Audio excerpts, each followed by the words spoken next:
Welcome to Malaysia and welcome to Sepang for qualifying for the first full-length Grand Prix in round 2 of the 2025 MotoGP eSports Global Series. I'm Conor Doherty and alongside me is the delightful Chris Jordan to commentate on this session. Chris, Davide Teresi claimed his second pole of the year when we were in Indonesia last time out and looks like the gamer to beat, doesn't he? Yeah, championship leader after some brilliant racing in round 1, and he looks like he has no intention of letting up. But Sepang International Circuit is a different proposition, particularly, Conor, in the wet. Yeah, absolutely. That could be the game changer here. That could be what makes all the difference. Are our gamers going to be able to be as quick as they would like to be this time out? We are alongside Davide Teresi now. He's currently riding in P3. Where is he going to be able to park it?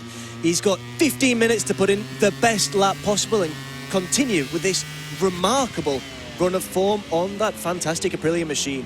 Yeah, absolutely.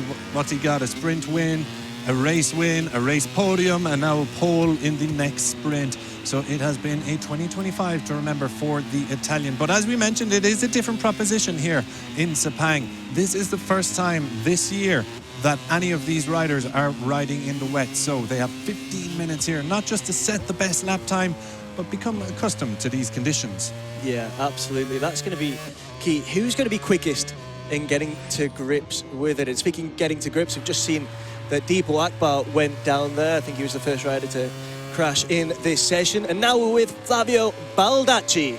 Look at the focus on the eyes of the Italian. Yeah, Baldacci has shown plenty of promise. He's been perhaps not at the front in 2025, but he's been picking up some good point-scoring finishes. But let's see how he gets on here in Sepang in the west as we now focus on Exor Rock, the Thai rider. Interesting proposition coming from Thailand. Yeah, absolutely. It's going to be really interesting to see what he's able to do this time as well. Obviously, last year, his rookie season, he wasn't able to get in as many races as everyone else. I think he did 6 as opposed to 9. So he had less time to really come to terms with the level, the very high level of competition in MotoGP eSports. This time around, he's going to have the full season, and we'll have to wait and see what he's capable of delivering on that Trackhouse machine.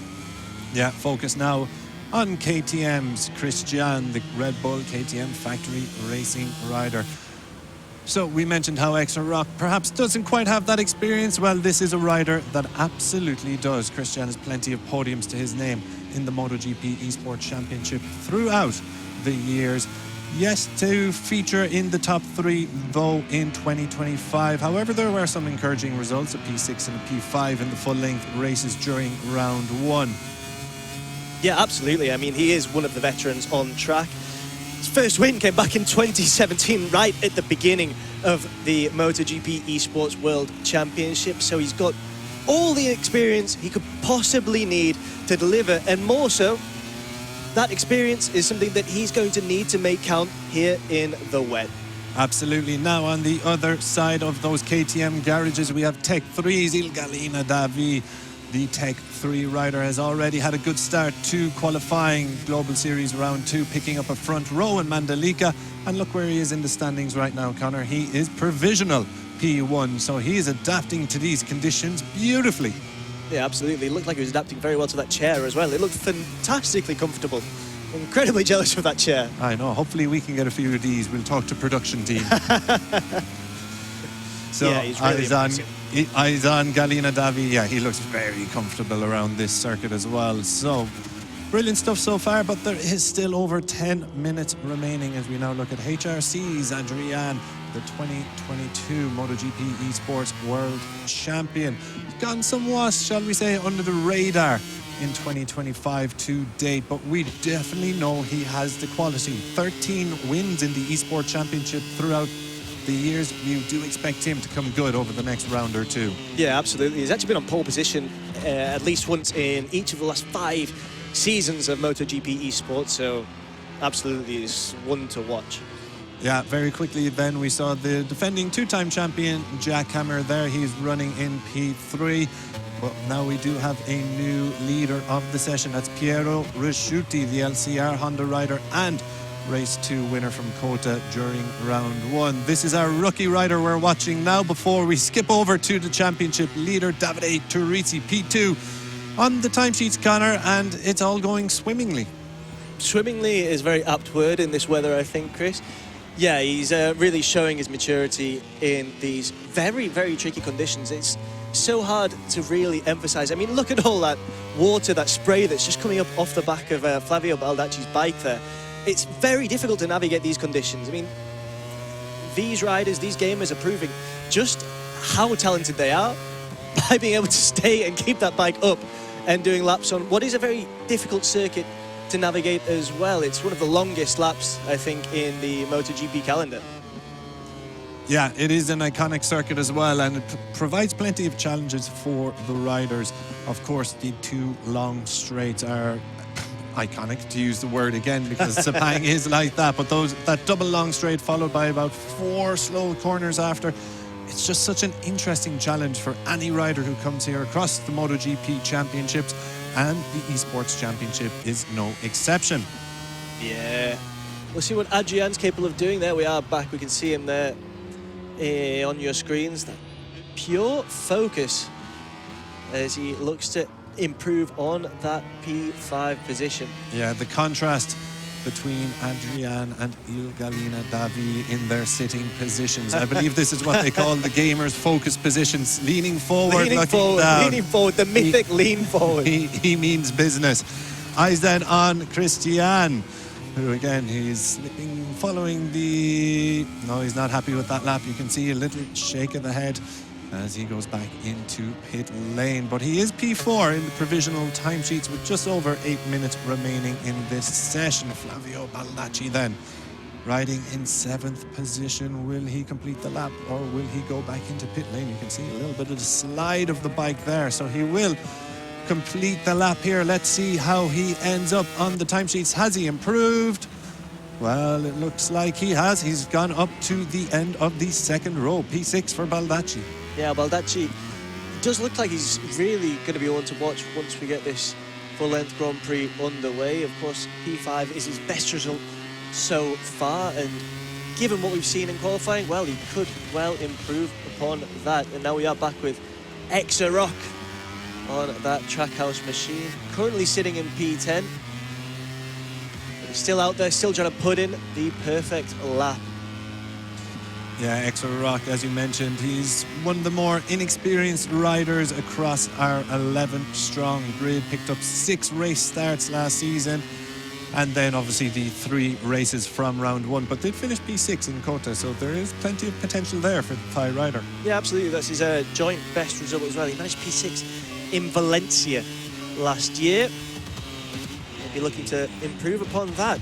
Jack Hammer, another gamer that will definitely see looking to improve on his performances so far. He did manage a P2 at Silverstone in round 1 of the MotoGP eSport Global Series.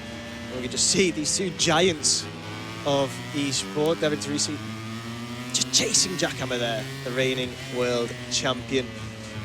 Yep. Very contrasting fortunes so far between these 2. Jackhammer, maybe with the switch to Grassini, I would have expected him to really take to it right from the start, but he's not really been all there, whereas Turrisi absolutely has been. Yeah, Turrisi has come flying out of the blocks. We did expect more, of course. We expected more from Jack Hammer. He is the defending 2-time champion.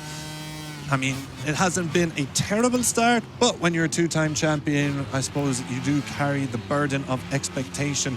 A reminder as well, Jack Hammer is currently in 5th, but he was on pole position here last year, while he also stuck it on the podium in the 2024 flag-to-flag race. So do keep an eye on Jack Hammer. He's well able for these conditions, as Adrian runs it very wide as he exits pit lane there. Very wide indeed. Just on Jack Hammer there, something very important to point out is the fact that he didn't get off to a great start last year either, but he absolutely sensationally put in 3 incredible performances in Milan Games Week in our final round in 2024 and just took the competition by storm, really.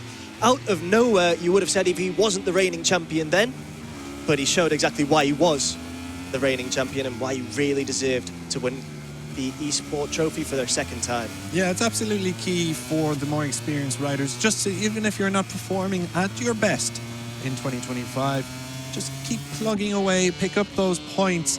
I mean, nobody's going to win the World Championship in round 1 nor in round 2, but as long as you're in the fight in round 3, well, then anything could happen, Connor. Yeah, absolutely. Daniele Aloy was very much in that fight as well, and he did sensationally in round 1 back in 2024. Finished so close to Jackhammer in the end, but was just unable to keep up that momentum. Yeah, Aloy, of course, was on the podium alongside Jackhammer here in 2024, but he's now, can we say he's languishing in 8th place, or is that perhaps a little bit harsh with 4 minutes still remaining here? But again, another rider who we expect more of because he's just such a talent in this eSport Championship. Yeah, absolutely. I refuse to say that the third row is languishing, really. But yeah, he's a real talent, and I came into this year's eSport World Championship thinking that we'd be seeing more of him at the front. As we are with Jackhammer, again, I could have just repeated that comment about seeing more of him at the front. Yeah, just about to knock off another lap here for Jackhammer down this long straight. Can he improve? Currently in P5, and we don't see much movement there. So we're eyes back now on Daniele Aloy as he comes around once again.